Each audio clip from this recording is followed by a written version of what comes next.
राज्यर पंचायत निर्वाचन पुणी थे अनिश्चित भितर को ठेली जा पछरे राज्य सरकार दूरभिसंधि अच्छी। राज्य सरकार जो मैंने अच्छा सी चाहती ना क्षमता हस्तांतर करने पंचायत को संविधान व्यवस्था अनुसार 243 आमेंडमेंट धारा जो संशोधित होता से अनुसार विकेन्द्रीकरण पंचायत व्यवस्था को ये राज्य सरकार चाहती ना, जो विभिन्न आड़ देखे ये पंचायत हो म्युनिसिपालिटी हो ये निर्वाचन को घुंचे घुंचे घुंचे घुंचे चलुँच। एथरक निर्वाचन कमिशन वर्तमान आम राज्य जे अच्छा से जो कथाटी कहते डिलिमिटेशन न हो पारि रिजर्वेशन न हो, यह संवैधानिक व्यवस्था ए संविधान से जो धाराटी अच्छी 243 से रिजर्वेशन हबार व्यवस्थाटी रही एवं से रूल्स तैयारी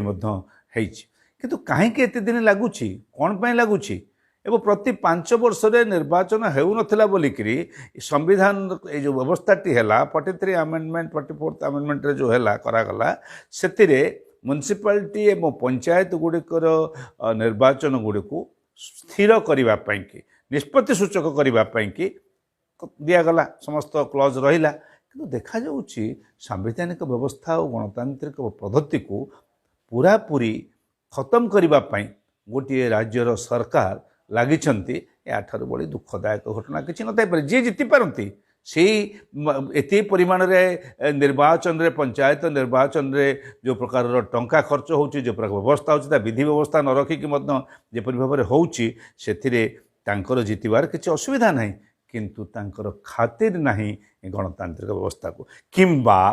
से भय कले जे निर्वाचन को गले हुए तो साधारण लोकों पाखरे उत्तर प्रदेश परी प्रत्याख्यात हबार समय आसी जाइए। एणु ये निर्वाचन घुंचापी प्रक्रिया आरंभ आहरी थे आरंभ हो गलानी एवं से आम राज्यर निर्वाचन कमिशन से सहयोग दौरान यह ही हूँ दुखदायक घटना।